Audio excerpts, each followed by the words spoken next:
Tolerators. This is To All the Men I've Tolerated Before with your hosts, Natalie Katona. And Dina Al-Khatib. Oh, sorry, did I cut you off?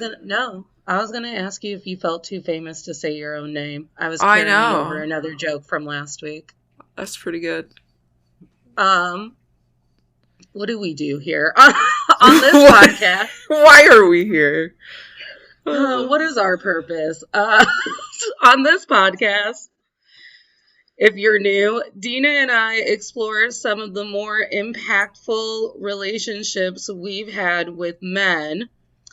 We give you a story, and then we thank those men for the lessons they gave us, and we try our best to leave them with some positive manifestations to take with them into the future. Today, we'll be talking about a real fun type of man. Dina, can I be honest with you for a second? Yeah, what's up? I went to bed at like 5 a.m. You know what? I had a feeling that that is what happened, because when I saw, you know, Natalie usually does like the notes because she's a prepared person. I'm a Capricorn. And I went to go look, and I usually take a look at the notes like first thing in the morning. I'll get my coffee, and then I look at the notes, and I saw that the notes were not up there, and I was like, that's not how this usually is. So I text Natalie, is Natalie dead?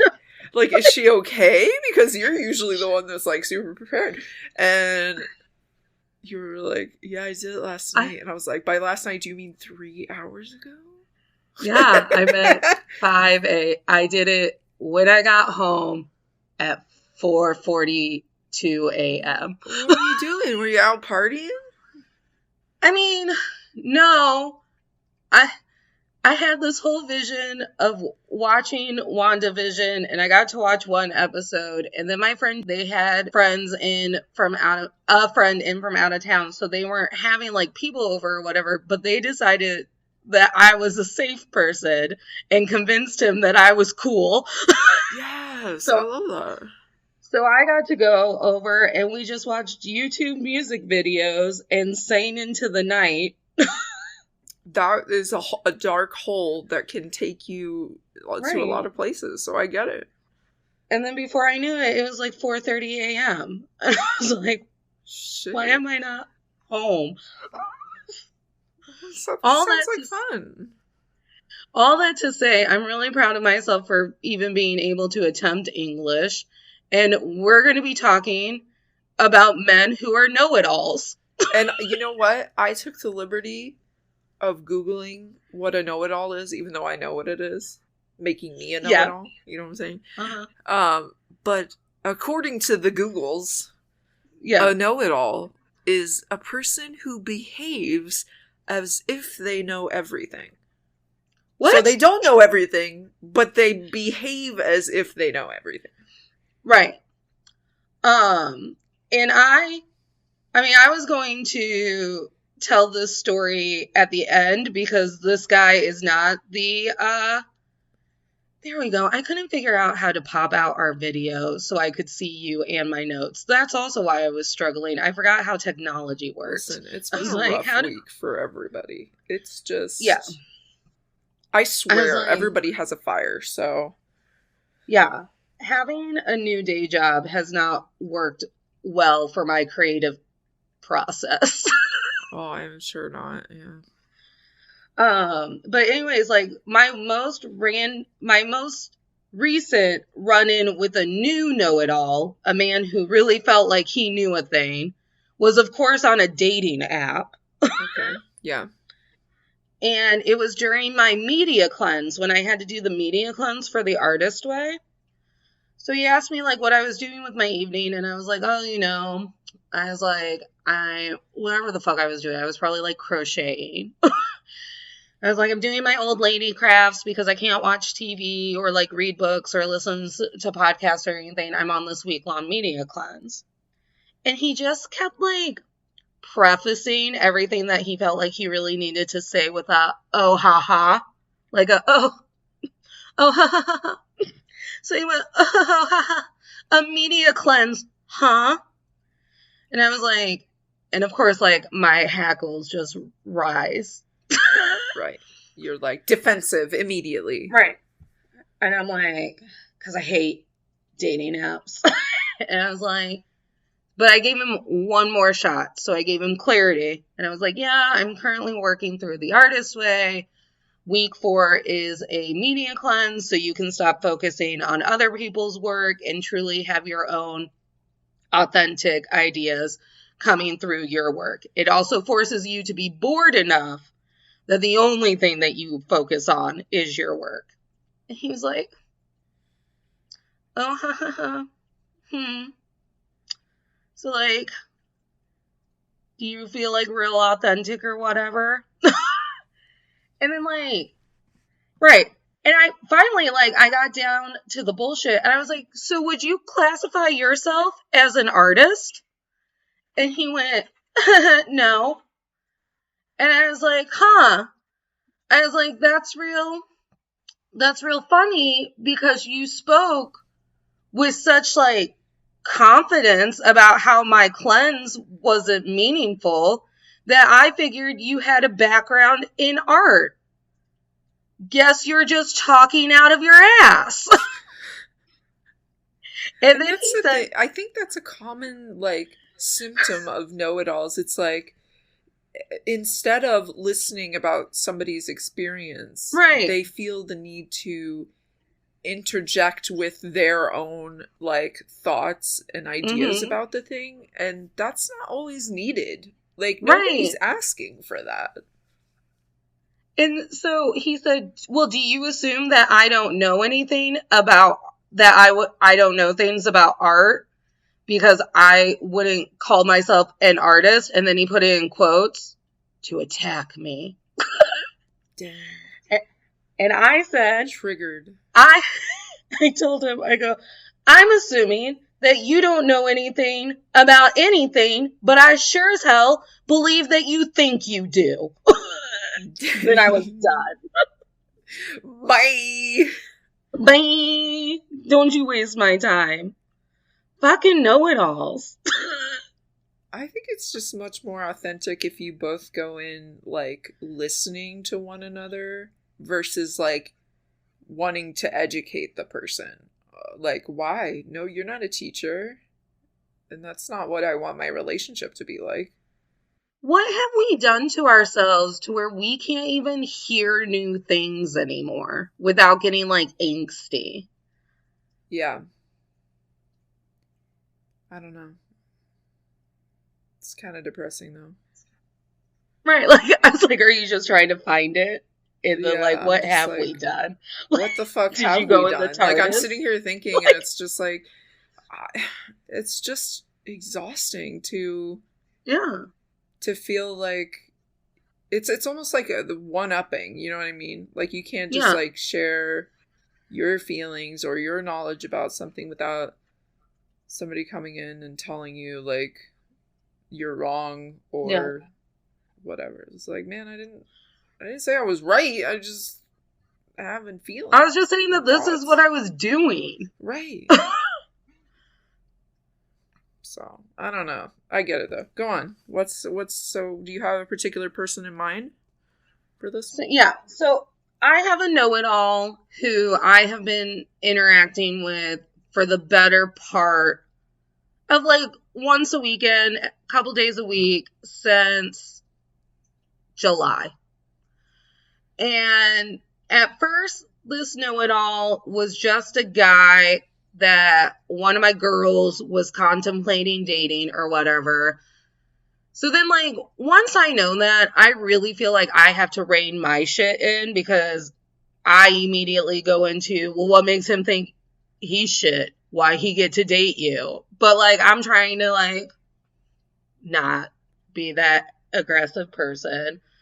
So, like, we go out one night and he and I end up talking comedy.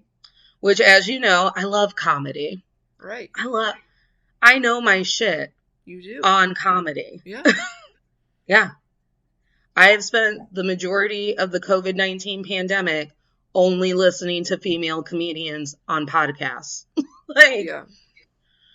So we get to talking about comedy, and of course, because no one can ever look forward to anything outside of their comfort zone, he only likes heteronormative, Anglo-Saxon, white men comedians, which is fine. I like maybe 3 of those people.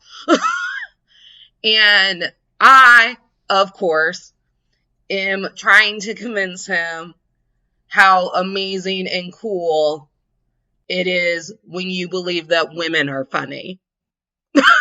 We can be funny. Newsflash. All right. So I'm telling him about podcasts. I'm telling him about Taylor Tomlinson's Quarter Life Crisis special. I'm telling him about her podcast, whatever. And he's like not talking over me, but you can tell that he's just waiting for my sentence to finish so he can launch into why some other dipshit male comedian is amazing. He's a reactor, not a listener. That's right. Correct. Which I have to have a little grace with that too, because I very much also get into that mode because of my social. Yeah, you're always preparing for what I need to say next because now we're in a conversation. Uh-huh.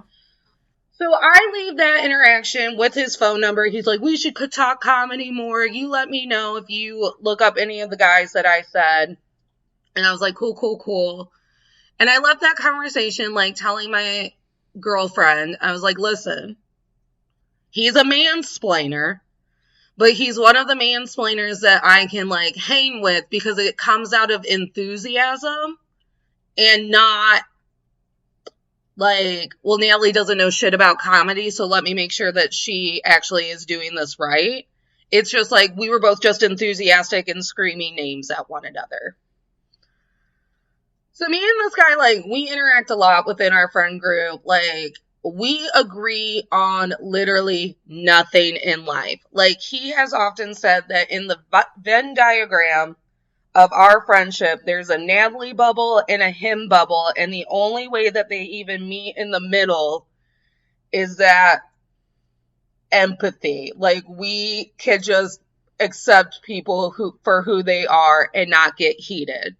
And we don't get heated. We do talk a lot about like family dynamics and money and politics and things like that. We never agree and we're never shouting. So I always think that things are good until New Year's Eve. Oh no. When I started to notice a pattern. We're at New Year's Eve and we're talking about how I'm about to start this new day job. I'll have a little more money coming my way and like the privilege that comes with that. When you have a little bit more money coming in every week, like I've never been a person who's not worked in a profitable role. I've always been like a teacher or working for nonprofits or things like that.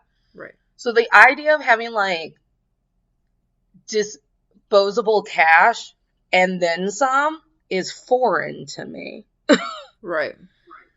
And I was telling this guy, I was like, so I did, because also he and I had to have the witchy conversation.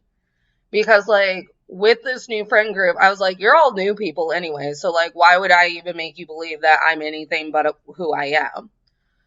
So one night at dinner, he's sitting across from me and he just looks at me and he's like, so Natalie, like, you believe that you're a witch? And I was like, yes. He's like, okay, but like, how does that work? I go, I believe that I am a human that is tapped into my inner power. I use that inner power to affect the collective power. And I believe that all of that power doesn't come from an outside source, like God. I was like, it comes from all of us, and then we choose to do whatever we need to do with that collective power to keep the balance.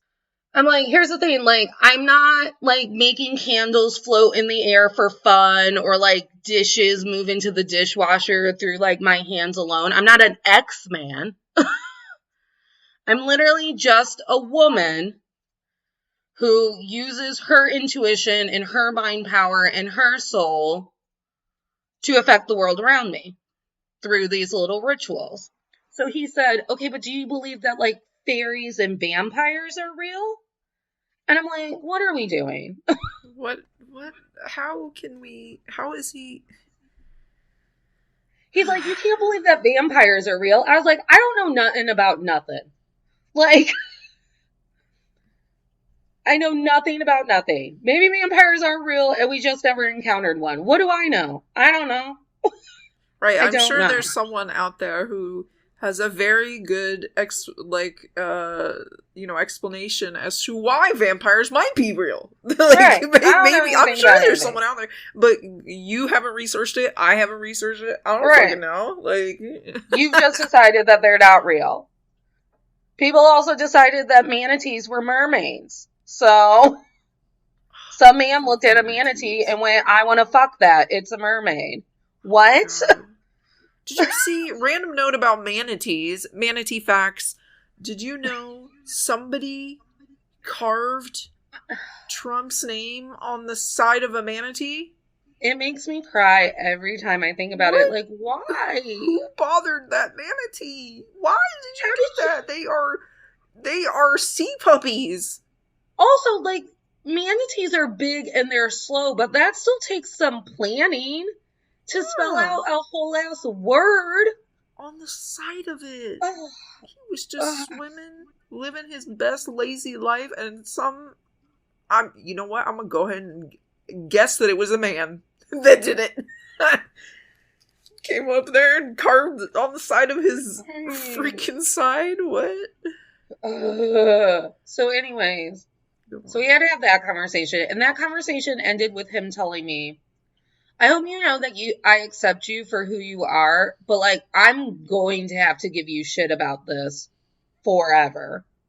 Okay, well, is that accepted? Right.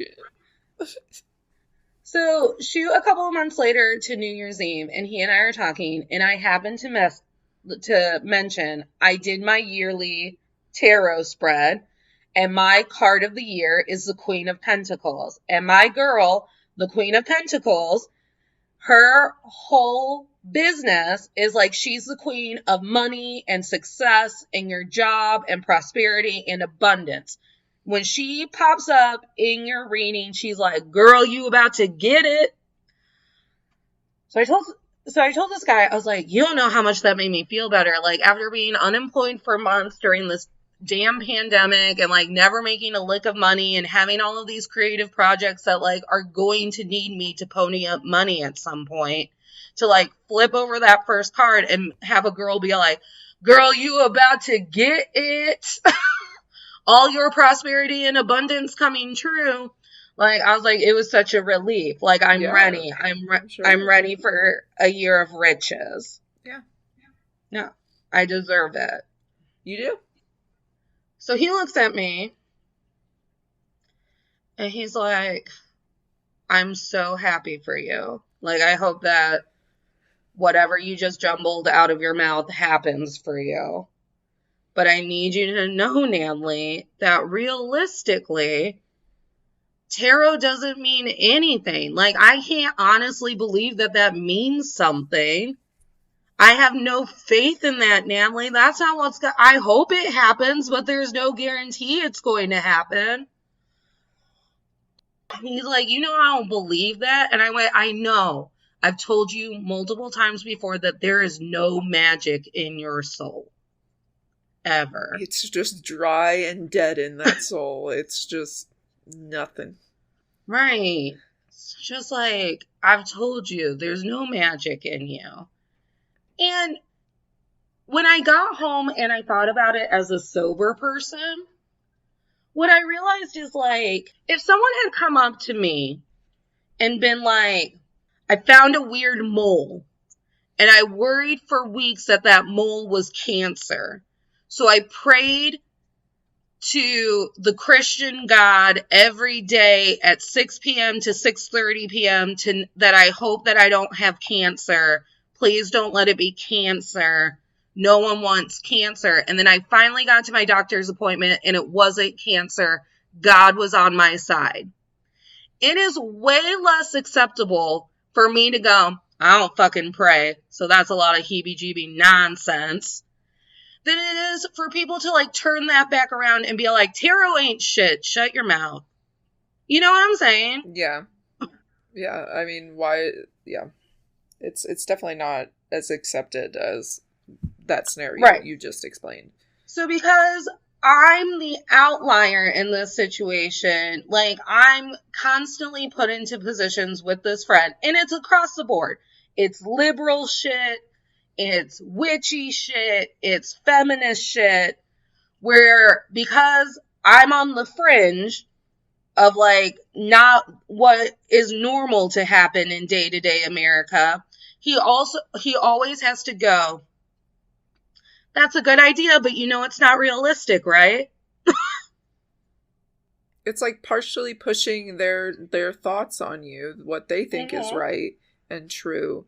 And also that thing that a lot of relationships lack, and that is being happy for somebody and the things that they enjoy. So like, right. I don't have to be a witch or even a feminist or even any of those things you just listed to be happy for the things or be interested in the things that are going on in your life. If you came to me and you said, Dina, I just pulled a motherfucking, what was it? A pentacle on my tarot. A Queen of Pentacles. Really yes. Like, you were hyped about it. I don't know anything about that, but I'm excited that you're excited, and I hope that it comes true. Like, I hope that it reflects in your life. Like, I'm not going to shit on that just because I don't necessarily understand it. I think, like, and I think especially with this know-it-all, the trap that he falls into every time we have a conversation is like, I hear you and I accept you because I'm very accepting and nice. However, please always know that I'm right. Oh, like, I'm leaving at the end of the day correct. Why can't he stop before that? Just don't do that part. Just say stop it in when your you head. Say you accept them. Like, that's like, if you actually accept someone, you will just accept them. Yeah. So, because of this friend and some of the interactions I had with family members over Christmas, I came up with this metaphor. Okay. And I call it my note card metaphor. Ooh, I'm excited. Dina, I fully believe that there are some people, and it's a good majority of people in this world, who walk around with an an invisible note card. And on that note card, it has 5 to 10 written in ink, laminated, absolute truths about the world, about themselves, about anyone else. Like, they've been handed a script for how the world's supposed to go. We talked about that when we talked about in the virginity episode, how my father had a timeline, a very heteronormative middle-class timeline about how my life was supposed to go. I would go to college, I would get a job, but I would only work that job until I met a man who would marry me and bear his children. And that's how I was raised. That was the note card my dad tried to hand me. And, like, I made decisions based off that note card. Like, I got into teaching because I was like, well, if I'm gonna be a mommy one day, teaching is a really easy job to take maternity leave from, and then you could, like, time the baby out with summer, so I'll meet a man, and he'll put his seed in me, and I'll have a summer baby, and then I'll, like, bow out of teaching because it's also, like, an easy job to float in and out of. Because you don't really, like, move up a ladder in teaching. You're just teaching. If that's the path for you. So then at 18, I went to college, went the teaching route, literally tried to meet a man, didn't find anyone who was worthy of my wifey status, and, like, here I am. So I traded in my note card one day for a whiteboard. I, every day, look at my fucking whiteboard, and I was like, that's gone. Or we need a new adjective here. Or, like, I actually learned this today. And I'm constantly reflecting and refocusing on what my script is for life as I meet new people, have new conversations, read new books, intake new content. And some people are just limiting themselves to like this note card that we used to use in speech and debate class. So when I throw out to a know-it-all, women comedians are funny and I'm a witch, he has to look at that note card and be like, no, vampires aren't real. And women aren't funny. Women aren't funny. Women aren't funny. Because you can't be funny and make me dinner. Like, and the whole conundrum of it is like we went on a trip and I ended up like rubbing soft soothing circles on his arm because we got into talking about female politics and he's like, but I really am an ally. And like you could tell he was really upset. So I didn't like what I should have done and what I will do the next time he just screams at me that he is an ally. I'm going to ask him, why do you believe that? You know, I am a firm believer that if you have to say that you are something instead of just being something and through your actions displaying that, then you probably are not what you say you are. So if you're out there screaming, I'm not racist, I'm accepting, I'm one of your allies, then just let your actions speak for that. Why are you... If you have to openly say it and defend it, then there's probably something wrong there. If you already believe that, I doubt that, because no one came for him. We were just having a conversation, and now you're screaming you are an ally, and I'm like, and I just like patted him, and I was like, I know you believe that. I know. I know how hard you believe that. It's okay. I know you tried your best to actually make that your truth.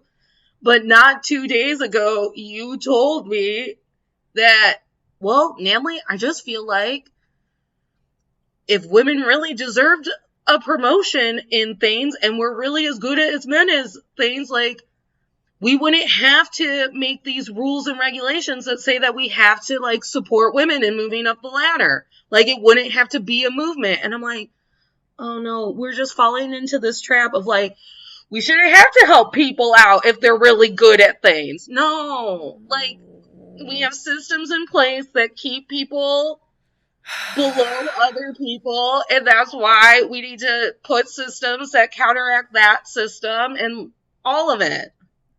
All of it. I'm just like, just because you say you are something does not mean you are. Yeah, but I did. I patted him. I was like, I know you believe that. I know. Ugh. I know. Oh, dang. I think, yeah. And the note card metaphor really does help me out when you interact with someone, because it made me start to empathize with my family, with this man, with people that I come into contact with who are clearly very uncomfortable with everything that I have to say. And I was explaining it to my mom, because I believe that my mom is also a whiteboard person. And I was explaining it to her, and I was like, because here's the thing, Mom.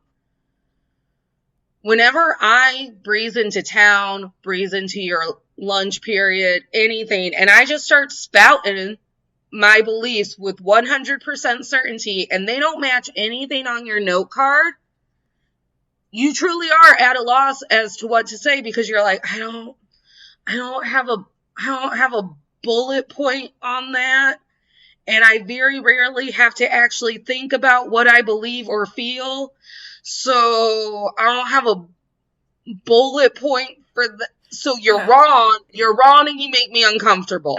You're wrong, stop, change. Right. Could you be a little quieter? Right. Dang. Yeah. Damn, I'm relating way too hard to this right now. I feel like this really applies to my know-it-all as well. And I'm like, dang. Yeah. It's hitting a little too close to home. Because, like you said, it's not that know-it-alls actually know everything. They just truly believe it, and it's because they never seek out other sources.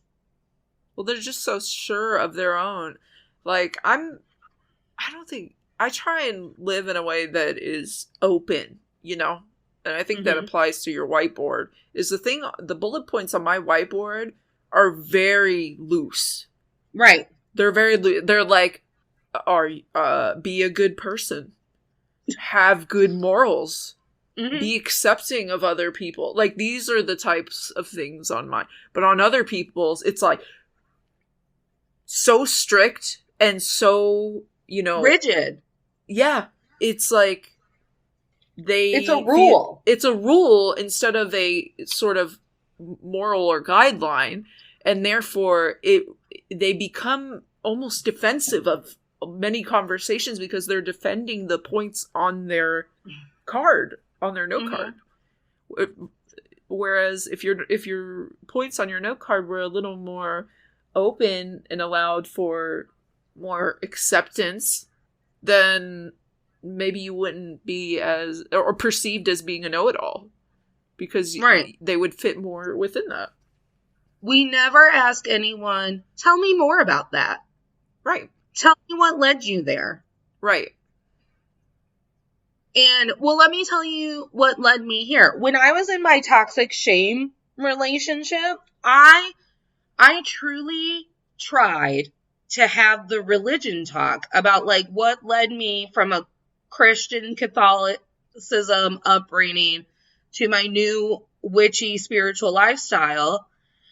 And I wanted to explain that because, like, I have reasons. It's like, I feel that Christianity, for me personally, was really, instead of empowering, it, like, dulled me. Like, it, like, truly, like, there was a lack of power.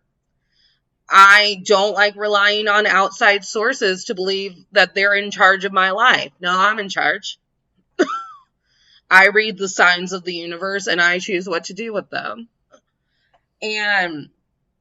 But he wasn't ready because he had a note card. Right. And all he knew was, Natalie's not Christian, so I will not and cannot bring her home. Oh, that's really sad, honestly.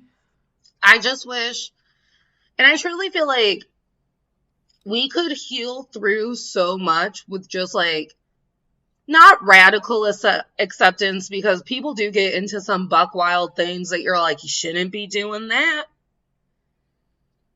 You shouldn't be doing that. But, like, if we ever just, like, ask people, like, but what led you here?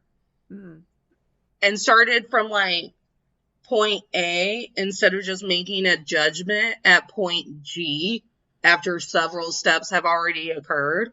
Right. Maybe we could all be a little more empathetic. Yeah. Or just stop trying to change people. Yeah. Stop trying to force what you think is true and right and whatever onto other people. Just listen to them. Let them, listen to their thoughts and their experiences. How has your know-it-all fucked it all up? Well, I was, when I was preparing for this episode, I was having trouble nailing down if I've truly come into contact with the know-it-all. And I will tell you, it has been a very long time since I've come into contact with the know-it-all. And actually, just recently, within the past month, I've re-engaged with one, basically. I've met a new know-it-all, and they are now in my life, and I'm like, oh, I forgot what it feels like to feel stupid all the time. This is new. This was not fun, but all right. So, I'm gonna call my dude in this scenario Isaac. Isaac is the know-it-all. And again, I've only really seriously started talking to them, within the past month. But he's a person who knows a lot about everything, it seems. It seems that way. And he's older, not like ancient or anything, but he's older than me. So he's definitely had more life experiences than I have. I give him that. But it seems like anytime I bring up something to talk about, or I'm sharing my experiences or thoughts on a topic, it always seems like he has to correct me or explain it better. You know what I mean? Mm-hmm. It seems, and that anytime somebody does that, it's almost like one-upping, but it's more like just, well, you're not saying it right. You know what I mean?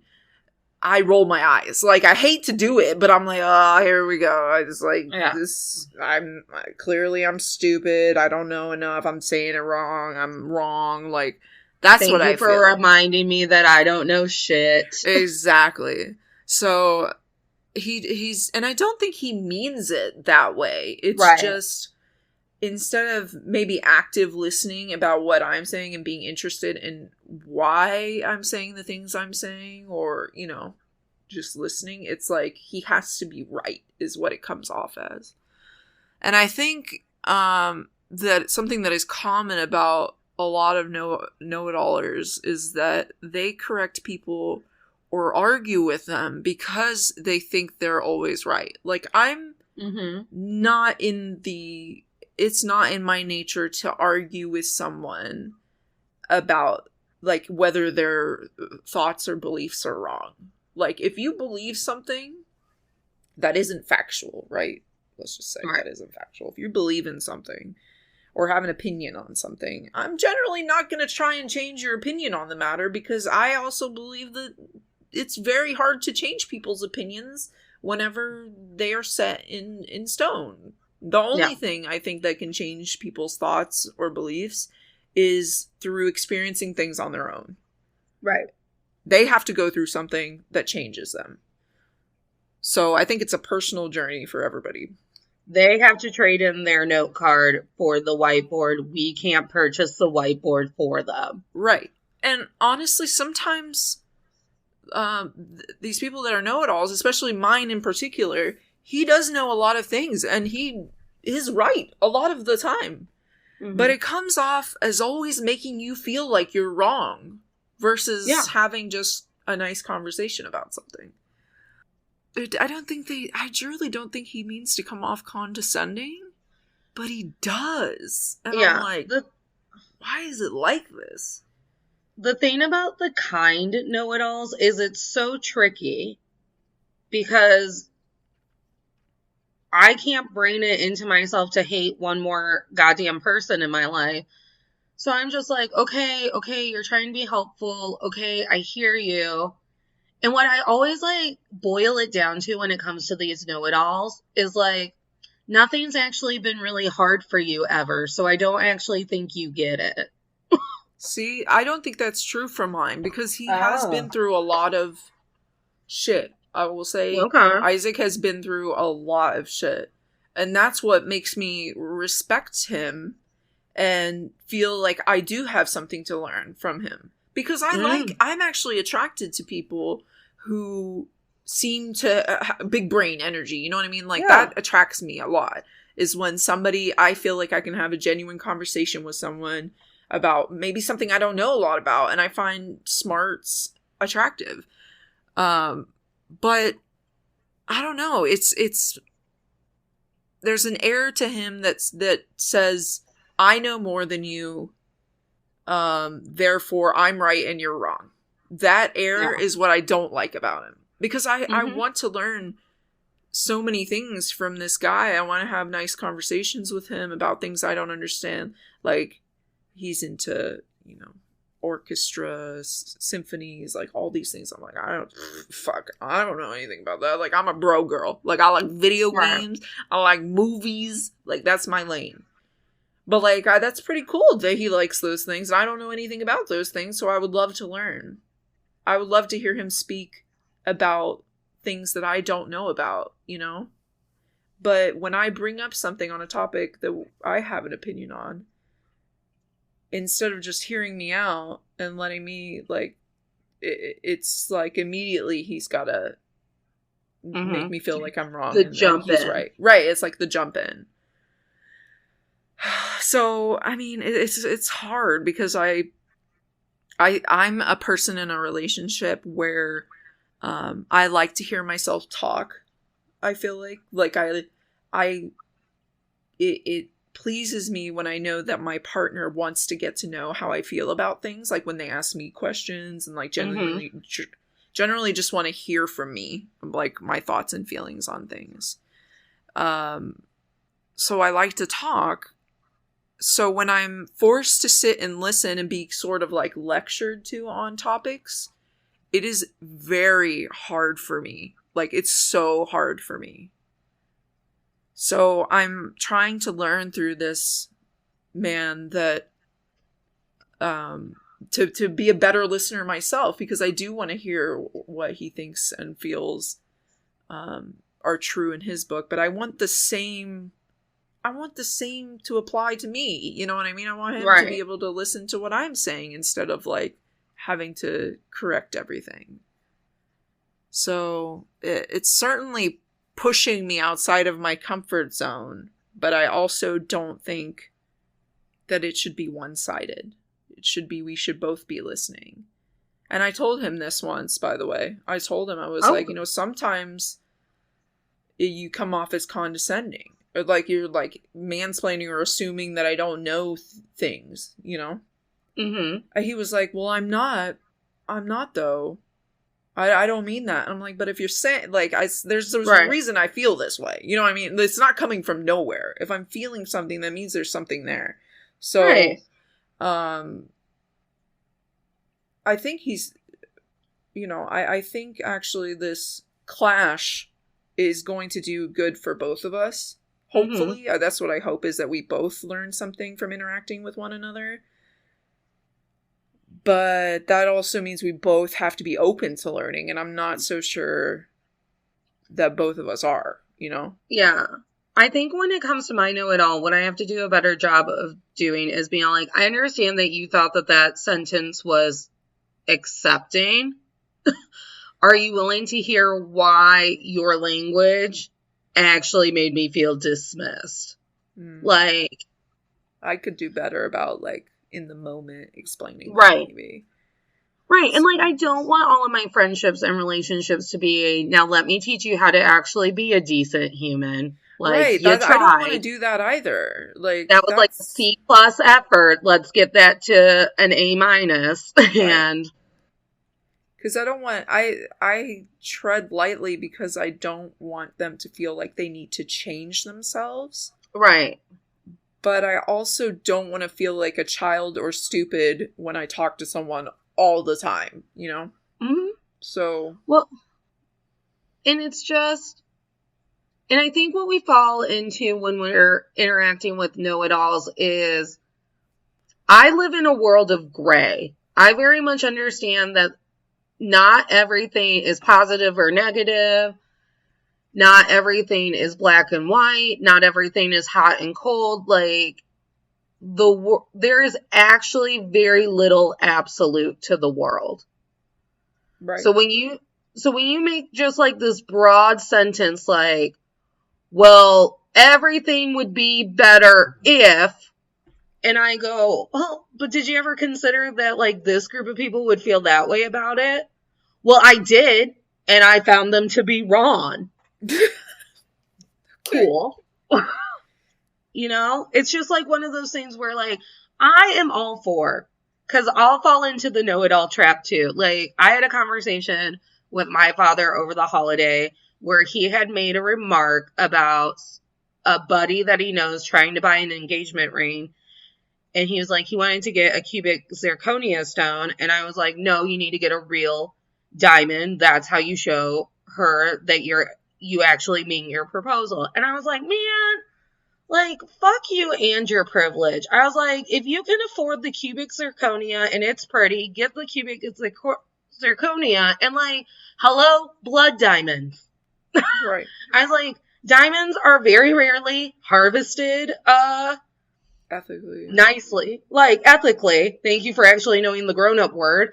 And, you know, blood diamonds. So good on him for not playing into that, you know, trap.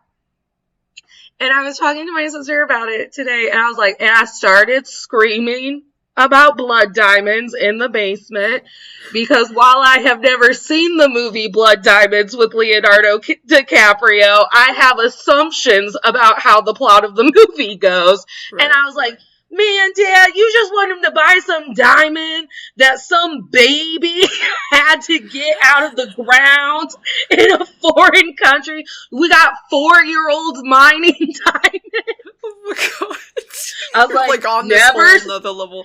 I'm like, never seen Blood Diamond, not a huge Leonardo DiCaprio fan, but this is pretty much the plot of the movie. Okay? Right. I at least, yeah. You know, that brings up a good point because, like, it's very hard for me to let things go. Like, if someone makes an even remotely, like, shitty remark or just, like, opinion on something that I don't agree with, my, like, defensive tactics come out. And I'm like, wait, you think what, motherfucker? Like, and so part of what I would love to learn, I think I've learned a lot, I think I'm developing more in this area, is patience and letting things go. Mm-hmm. Because I don't have to fight with the person that thinks something that I, disagree with. Not every single time. You know what I mean? Like, not all the time. If Isaac wants to believe something that I disagree with, okay, Isaac, like, go ahead. Believe it. Go ahead. Like, you're fine. Just ignore him. Like, honestly, just ignore it, and it'll go away. Wow. So I think there's a balance of, like, patience and then, like, screaming about blood diamonds. Like, there's a line there somewhere, and I would like to be somewhere in the middle of that. I mean, and honestly, my false know-it-all narrative and my false expertise, I blame on reality competition shows. Like, I love to pretend... Are you bringing up The Bachelorette again? No, I'm bringing up Project Runway. How dare you? Like, this is how... Dina, I need you to know that this is how I watch Project Runway. I sit there, and they're, like, picking out fabrics or whatever, and I was like, you cannot sew chiffon onto that cotton blend. What are you doing? Yeah, what are you doing? Clearly. What? Like, I open up a gallery I don't even know what you would call it. Like, I have a runway show every year at Fashion Week. I was like, you can't put chiffon on a cotton blend. What the fuck? What the fuck are you thinking? That's where you're gonna put that seam? Okay. That's a placement. Okay.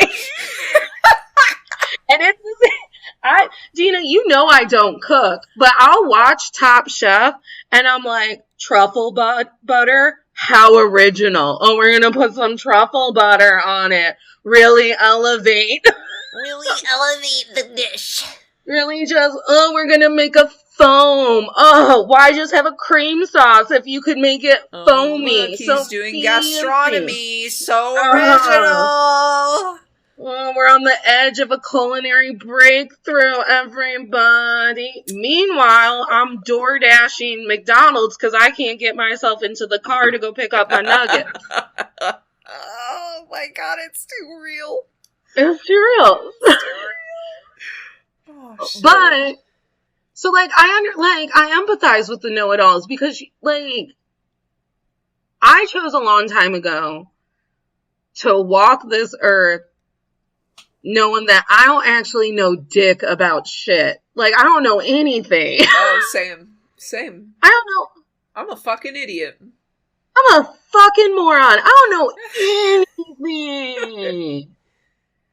You and I, we get on a podcast once a week and we're like, we're gonna help these men be better. We're gonna help these women find better men, and I don't know fuck all about anything. Yeah, I'm not even sure what the fuck I even said, to be honest with you. I don't even know what I'm saying.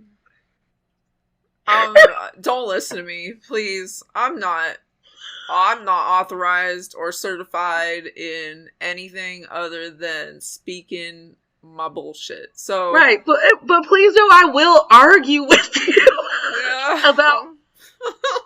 about all the things I don't know, I'll be like, no, that's teal. Man, and let me tell you, there's nothing more than a know-it-all trap than being a nanny. Because kids say buck wild things. They say wild things. And can I just let it go?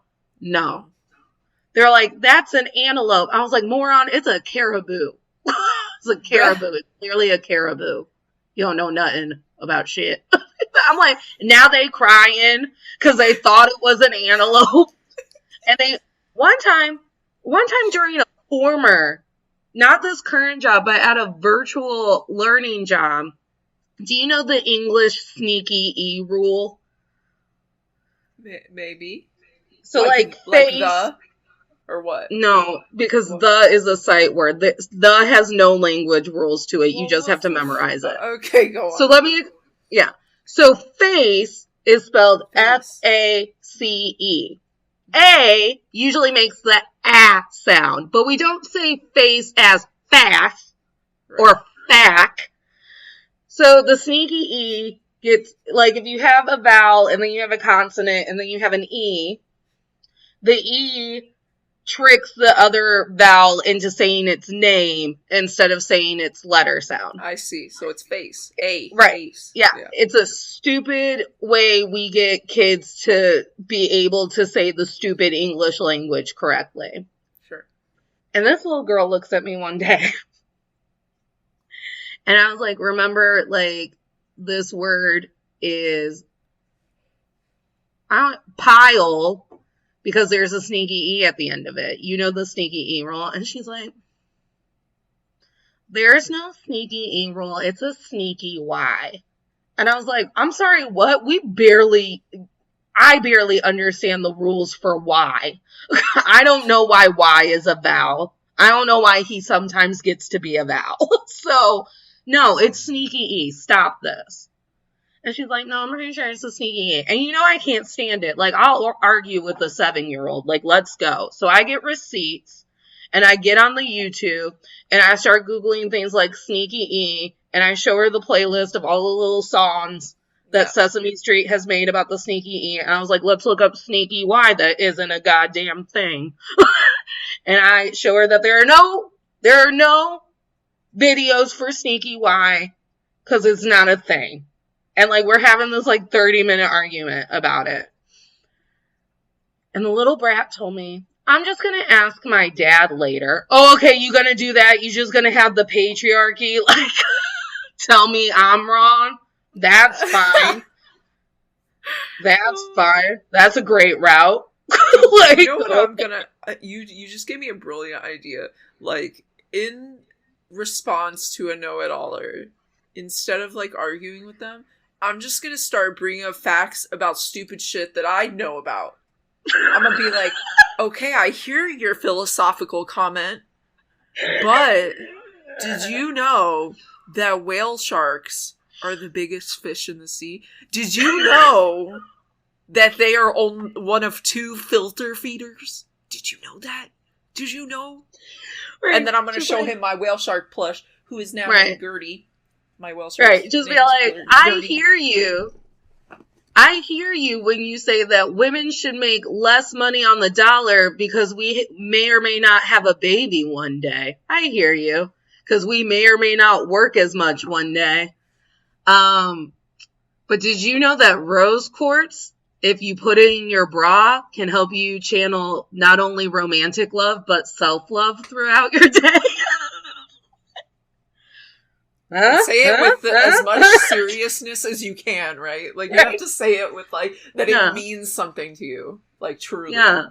It's like, I hear you. Like, I logically understand why you believe that, you know, people at McDonald's who worked throughout the whole goddamn pandemic so I could have nuggets don't deserve $15 an hour because you think it'll ruin our economy. Like, I hear you with your numbers and your statistics that I don't give a fuck about. But did you know that when, like, the new moon happens tomorrow, like, that's the best day of the entire month to set a new goal for yourself. New moon, new goal, new me. Did you know? This is hilarious. I'm gonna do this. I'm really gonna phone out with the reading rainbow, like the more you know rainbow. Just rainbows. The more you know. Oh my god, that's amazing. All right, let's do some manifestations because I got some good ones. Do you have some good ones? I think I do. Yeah. Let's see what I was manifesting at 5 a.m. This will be fun. I'm excited to hear it. So first off, I would like to reiterate that, like, for whatever reason, this know-it-all gets to stay in my life. He gets to stay being my friend. Because, damn it, I can't fault him for really believing that he's being respectful and accepting. It's not his fault he don't know that he's not. It's not his fault. It's not his fault. And my takeaway is that every once in a while, I have to look at him and be like, that's not how acceptance works. You don't get to tell me, I accept that you think that way, but you're wrong. So I need to do a better job, like you said, confronting that more in the moment. Yes, yeah. And, like, reasserting my own opinion. Or, like, bringing my receipts and my knowledge to the table. It's like, no, I heard you. You spoke. These are all of the reasons my point of view is valid.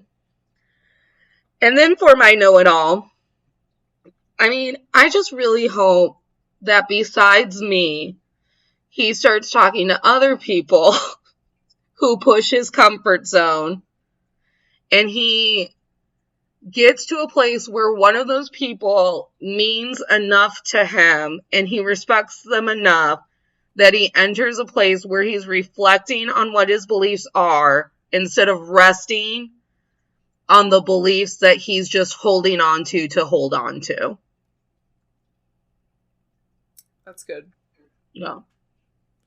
So for me, I'm gonna start with myself first. So I know that my know-it-all actually has a lot that I can learn from him. He has a lot that he could teach me. And I want to be humble and patient enough to learn from them. Get over myself enough to appreciate their knowledge and their experience. Mm-hmm. And of course, if I have a differing opinion or experience, I want to be confident and strong enough in it and to, even though they think that I might be wrong, you know, I want to stay strong with my own, you know, opinions. And for Isaac, my know-it-all, I hope that they are also humble enough to understand that even though people are younger or may have different ideas, opinions, experiences, that he learns to listen and appreciate other people's views, even if, you know, he doesn't agree with it. Because I think when we just collectively stop learning from others, we let our ego kind of take control. Right. So, and I think that's off-putting to most people. Like, egos can be sexy, but not when that's makes other people feel, you know, not valid or stupid. So I hope that you can connect with people rather than correcting them. You know, stay humble. Yeah. I hate being humble. It is quite difficult. I hate it. It's like, it's such a hot word for me. All right, let's not say it. Yeah. What? Dina, I hear you when you say that humility is a great trait to have. However, I would like to continue to be arrogant, like all of the men that I've tolerated. I feel like that you're arrogant, and that's fine. I accept you. But have you also known that there is a Build-A-Bear for Baby Yoda right now? It's kind of ugly. You should go look at it. Look at us. We're growing and glowing. Growing and glowing. I think we're done here. I think Dina and I have elevated to our highest power and our most evolved form. Like, we are Mewtwo at this point. We are evolutioned. Evolved. Evolution. We gotta stop. Alright. Alright. Let's do the plugs. Yes. Alright.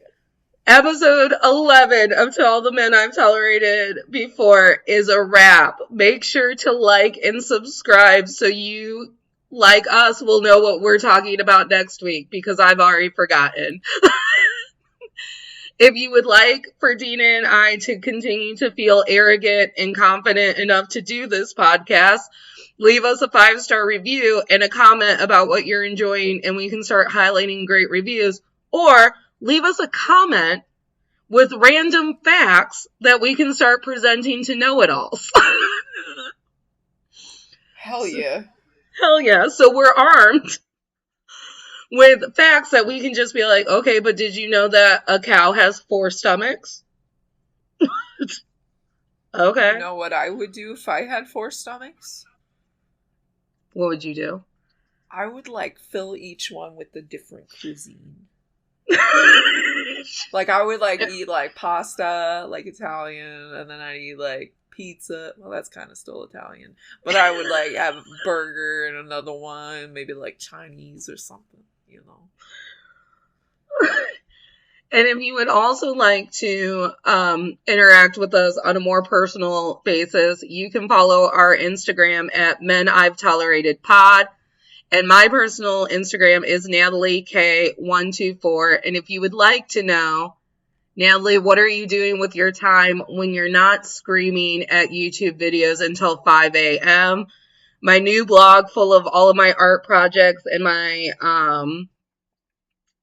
journey with the artist way is at nataliesinspiration.com.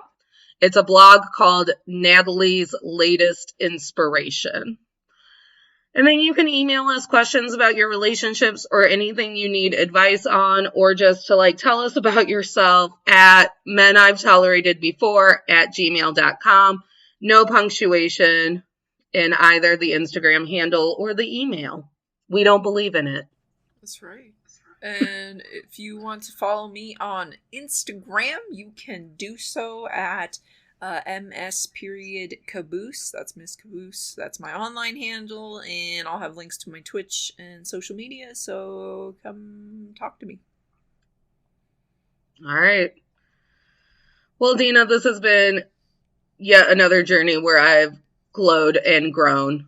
So let's just leave people to ponder all of the things that they don't know shit about. Good vibes.